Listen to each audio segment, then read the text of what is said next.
Está no ar o Justiça em Questão, a revista eletrônica semanal do Tribunal de Justiça de Minas Gerais. E nesta edição você vai ver as regras sobre a partilha de bens. O centro que atende jovens em conflito com a lei divulga relatório com dados dos atendimentos realizados. E uma entrevista com a juíza coordenadora do CIA sobre o atendimento aos jovens autores de atos infracionais. O término de um relacionamento, seja ele um casamento ou união estável, pode causar uma situação de divisão dos bens, que às vezes pode não ser tão pacífica. Cláudio é empresário, mora em Belo Horizonte e desde que decidiu separar da ex-mulher há 5 anos, teve que entrar na justiça para realizar a partilha de bens. Os dois conquistaram juntos casa, carro e uma empresa de eventos. Após se divorciar da ex-mulher, além da casa, do carro e outros bens, os dois tentam resolver a divisão de uma empresa, um buffet que os dois tinham. Que vem gerando grande dor de cabeça é o lance da partilha do buffet. A gente colocava pelo valor do lucro durante 2 anos. E aí ela dizia que deveria, né? Ela entrou com o argumento, junto com a advogada dela, que poderia pagar o equivalente aos equipamentos do buffet. Mas a juíza acatou a argumentação dela, e aí foi feita a sentença tendo como base somente os valores dos equipamentos. Hoje, a ex-mulher de Cláudio continua trabalhando no buffet. Mudou o nome do espaço, mas utiliza o mesmo CNPJ. Como ela não pagou nada, então existe o buffet, ela trabalha, então eu cobrei parte do que ela vem arrecadando e consegui provar o que ela arrecada, inclusive questões relacionadas a valores. Só que ela não concorda, é claro que não, né? Para evitar que um divórcio gere ainda mais dor de cabeça para o casal, principalmente quando se trata, por exemplo, da divisão de uma empresa, é sempre importante ter um contrato social que tenha regras claras para possíveis dissoluções. Inclui, sobretudo, a questão da liquidação das cotas ou da empresa, mas é preciso dizer que uma empresa não precisa morrer quando morre um relacionamento conjugal. É interessante, é saudável que essa empresa continue e que, então, a vida do casal ou do ex-casal seja definida através de uma apuração de haveres, que, então, a gente está falando numa perícia contábil. E dentro dessa perícia contábil se apura o valor dessas cotas do capital social, que é todo o enredo da empresa. Envolve a cartela de clientes, envolve todo o ativo mobilizado, o passivo, o conjunto da empresa, para apurar esse valor da cota, para então chegarmos a uma partilha que seja justa e equânime para os cônjuges. Caso isso não aconteça, é preciso que apure o valor atualizado da cota da empresa e pague para o ex-cônjuge que vai manter a empresa, seja em dinheiro ou por compensação de bens. Se eles não chegam a um consenso com relação ao valor real da cota do capital social ou o valor total da empresa para atribuir o percentual a cada um e fazer essa partilha, nós vamos cair de igual modo na questão contábil, para realizar essa perícia, realizar o que a lei chama de apuração de haveres. Tem que apurar o patrimônio dessa empresa. No próximo bloco, a data que celebra o Dia do Advogado e do Magistrado.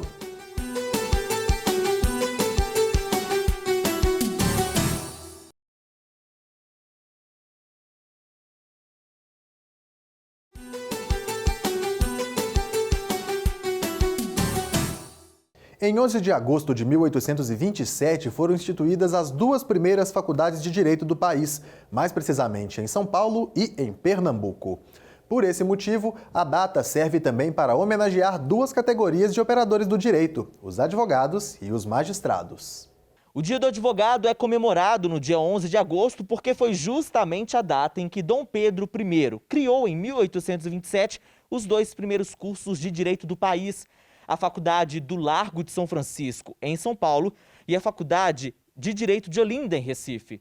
Na mesma data, comemora-se também o Dia do Magistrado. O magistrado vem desempenhando um papel muito grande no meio da sociedade, na conciliação, no julgamento dos processos, enfim, na pacificação social. A magistratura é a última trincheira que o cidadão pode encontrar para a solução de seus conflitos. No Brasil, segundo o Conselho Federal da OAB, tem mais de 1.200.000 advogados em atuação no mercado. Em Minas Gerais, são mais de 125 mil. É o terceiro estado com a maior quantidade de advogados no país, ficando atrás do Rio de Janeiro, com 146.583, e São Paulo, com 329.891 advogados. E segundo a Associação dos Magistrados Mineiros, o estado possui 1.869 advogados. O povo brasileiro escreveu no artigo 133 da Constituição que o advogado é indispensável à administração da justiça.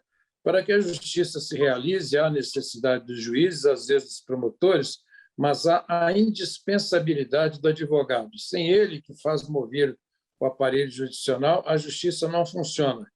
Veja agora os destaques da semana do Judiciário Mineiro. O presidente do Tribunal de Justiça de Minas Gerais, desembargador Gilson Soares Lemes, conduziu uma reunião com desembargadores de câmaras criminais do TJMG. O encontro foi para debater a possibilidade de instalação de uma câmara criminal especializada. Novos encontros estão previstos para discutir o assunto. Na data em que se comemora o Dia do Advogado e o Dia do Magistrado, a Rádio TJ Minas iniciou oficialmente as atividades. Na entrevista de abertura, o presidente do TJMG, desembargador Gilson Lemes, disse que este canal será importante para prestar contas à sociedade. Nós teremos oportunidade, de divulgar atos produzidos pelo tribunal, decisões produzidas, campanhas que o tribunal tem feito aí de contra a violência doméstica, campanhas relativo ao nosso voluntariado. Então são muitas medidas que, a partir de hoje, nós teremos certeza que alcançarão o maior número de cidadãos e, dessa forma, nós estaremos mostrando o trabalho aqui realizado. O projeto Caminhos e Contos, Ressocialização pela Palavra, foi oficialmente implantado na PAC de Santa Luzia, que fica na região metropolitana de Belo Horizonte. A superintendente adjunta da Escola Judicial, desembargador Edésio Fernandes, desembargadora Maria Ângela Meyer, disse na solenidade que o objetivo é formar os recuperandos como contadores de histórias, para que eles mesmos ampliem o projeto para outras APACs. O projeto piloto já capacitou 40 recuperandas da APAC feminina de Belo Horizonte na contação de histórias. O Tribunal de Justiça de Minas Gerais e o governo do estado assinaram um termo de acordo que vai devolver cerca de 7 bilhões de reais em ações judiciais vinculadas ao TJMG. Agora, o acordo estabelece a devolução desse recurso corrigido a partir de janeiro de 2022. Esse acordo foi submetido aqui ao órgão especial do tribunal, que aprovou, e agora nós vamos encaminhá-lo ao Supremo Tribunal Federal para que possa homologar e assim haver, a partir de janeiro, a restituição desses depósitos. Nós estamos aqui hoje realmente assinando um compromisso que nós vamos ter condição de cumprir. A reunião serviu para que o presidente do Tribunal de Justiça de Minas, desembargador Gilson Soares Lemes, e o prefeito Alexandre Calil assinassem um termo para a publicação de edital para o pagamento de precatórios devidos pela Prefeitura de Belo Horizonte. São disponibilizados 40 milhões de reais aos credores do município de Belo Horizonte, suas autarquias, para que, se desejarem, ofertarem um deságio para poder receber antecipadamente esse crédito. O crédito de precatório ele é pago em ordem cronológica, seguindo uma estrita observância de protocolo no tribunal. Mas a Constituição permite que os credores possam sair dessa fila de espera mediante um deságio ofertado ao município. Essa análise dos inscritos, dos deságios apresentados, das características de cada precatório são analisadas por nós, da Central de Precatórios, que fazemos a classificação e o efetivo pagamento desses créditos. E vamos quitando devagar todas as dívidas, o pagamento rígido em dia, o que nos leva a um desconto maior, e um ganho maior para a Prefeitura. Nós temos que agradecer a colaboração do Tribunal de Justiça, que vem caminhando junto com a Prefeitura de Belo Horizonte, conversando, dialogando, porque nós temos que procurar o interesse da Prefeitura, mas não podemos deixar também que o precatório seja empurrado com a barriga, que isso aí não faz parte do novo Brasil, do Brasil novo. No edital do ano passado, lançado pelo município de Belo Horizonte, este empresário foi um dos credores.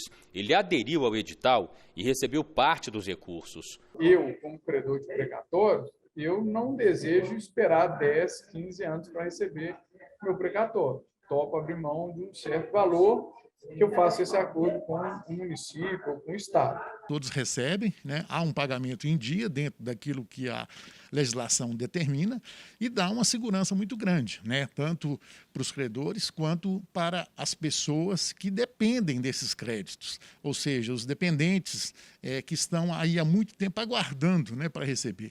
E chegou a hora de conferir as notícias feitas pela equipe do Núcleo de Rádio do TJMG. Olá, Eduardo. O presidente do Tribunal de Justiça, desembargador Gilson Lemes, participou do lançamento virtual do edital de convocação das audiências públicas para a oitiva de atingidos pelo rompimento da barragem de Fundão em Mariana. A atividade é um desdobramento do monitoramento feito pelo Conselho Nacional de Justiça. O processo judicial eletrônico criminal chegou nesta semana a 9 comarcas mineiras e a 4 turmas recursais para o andamento de ações penais com denúncia ou queixa-crime oferecida. A lista das comarcas mineiras que passaram a contar com PJE criminal está disponível no portal do TJMG. E um motociclista vai receber R$30 mil por danos morais de um hospital e um médico da cidade de Tuiutaba, no Triângulo Mineiro. A decisão é da 11ª Câmara Cível e fixou a indenização pelo erro médico que causou ao motociclista uma deformidade permanente no pé. A seguir, TJMG divulga relatório sobre o atendimento de jovens em conflito com a lei.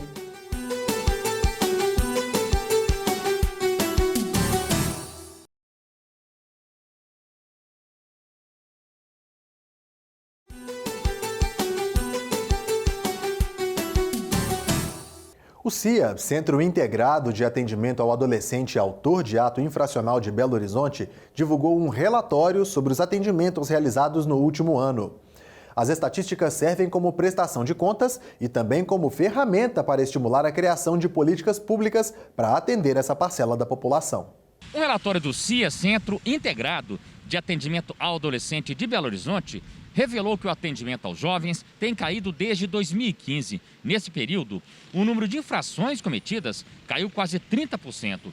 Em 2020, foram quase 4.700 casos. O relatório apontou que as maiores quedas nas infrações aconteceram em tentativas de furto, nos estupros, em homicídios e nos casos de pichação. Mais da metade está ligada ao uso e tráfico de drogas.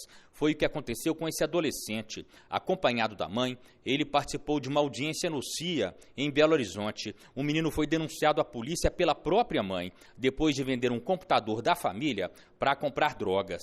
E sem pensar duas vezes, eu acionei o 190 e entreguei toda essa droga, tá? Porque não é o caminho que eu quero para o meu filho e nem para o filho de ninguém. Porque se eu deixasse simplesmente isso acontecer, essas drogas iam entrar em outros lares. E isso é um fiasco para qualquer mãe. Né? Assim como eu luto para poder tirar o meu filho dessa vida, eu tenho certeza que tem várias outras mães aí também lutando. Das medidas protetivas determinadas pelos juízes do CIA para os jovens, 40% são relacionadas à matrícula e frequência obrigatórias em estabelecimentos de ensino e tratamentos especializados. Durante a audiência, o jovem se comprometeu a participar de um programa de acompanhamento com psicólogos e assistentes sociais para que não seja encaminhado a um centro de internação. Todo mundo fica assim, com aquele receio. Ele ficou com medo, né, no primeiro momento. Confesso que eu fiquei assustada também na hora que eu recebi a intimação, mas nós viemos aqui de peito aberto, prestar todos os esclarecimentos e estamos à disposição da Justiça, né, para que seja feito o correto. Porque se a lei existe, a gente tem que cumprir. E recebemos aqui no estúdio a coordenadora do Centro Integrado de Atendimento ao Adolescente Autor de Ato Infracional de Belo Horizonte, a juíza Risa Neri. Seja bem-vinda, doutora Risa. Obrigada. Bom, no que exatamente a produção desse relatório anual do CIA pode ajudar os próprios CIA, a sociedade? Esse relatório é de suma importância, não só para nós mineiros, como para todo o Brasil. porque o CIA-BH é uma referência a nível nacional. Nós temos também até visitas de outros países que vêm até Belo Horizonte para conhecer o nosso sistema, porque o CIA funciona todos os órgãos em apenas um prédio. É muito mais rápido, né? Funciona muito mais rápido, porque o adolescente é apreendido, a polícia militar está lá, a polícia civil também está presente, Ministério Público, Defensoria Pública, imediatamente faz audiência e já decide a vida do adolescente. Seria correto dizer, então, que essas respostas que esse relatório oferece podem ajudar a direcionar os trabalhos voltados para essa parcela da população? Sim, com certeza. E para que os políticos também tenham conhecimento e adotem medidas públicas para reduzir ainda mais as infrações, que sempre foi a nossa meta. Doutora, o relatório mostra que houve uma redução desses episódios envolvendo adolescentes, né, de aproximadamente 29%. A doutora acredita que esse período de isolamento social provocado pela pandemia da Covid-19 tem alguma coisa a ver com isso?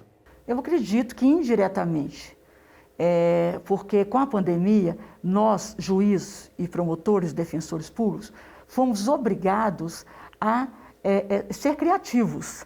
Não podemos internar todos os adolescentes que aparecem lá no CIA, porque senão haveria aglomeração, né, e seria prejudicial à saúde de todos. O que foi proposto nesses casos? Então, nesse caso, nós chamamos a família, responsabilizamos também os familiares para que eles tomassem conhecimento dos fatos e, junto conosco, se obrigassem a manter os filhos dentro de casa. Em nenhum horário do dia poderiam sair.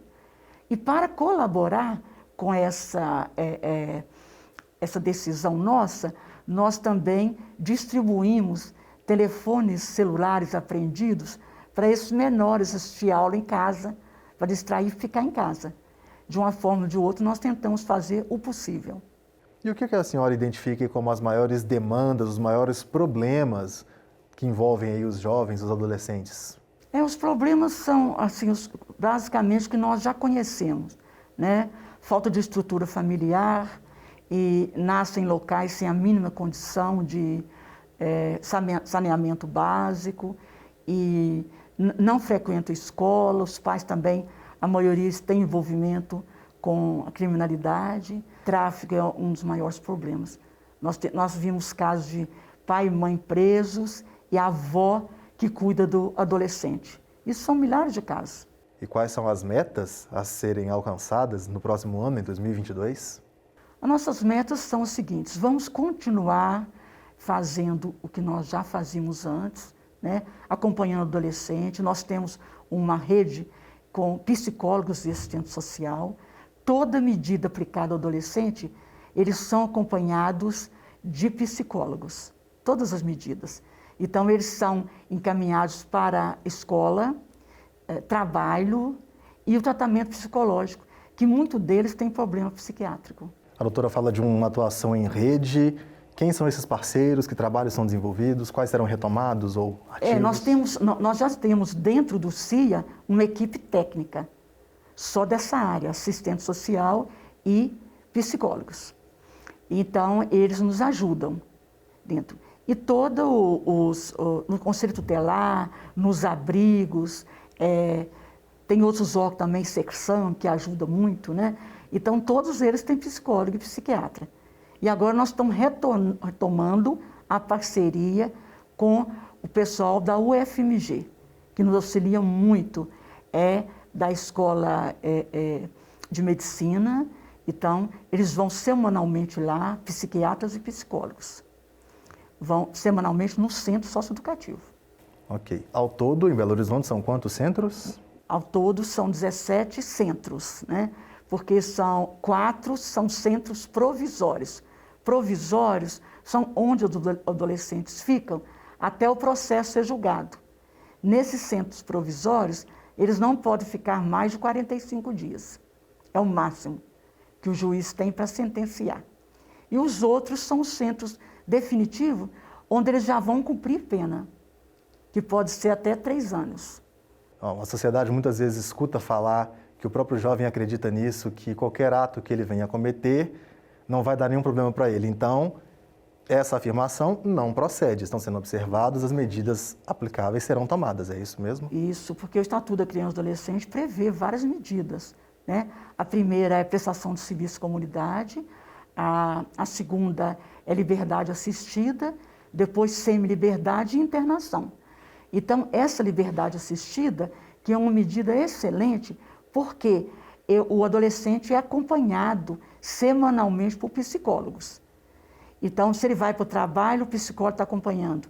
Ele vai para a escola, o psicólogo está acompanhando. E a família também. E no final, a gente tem bons frutos com a medida de liberdade assistida.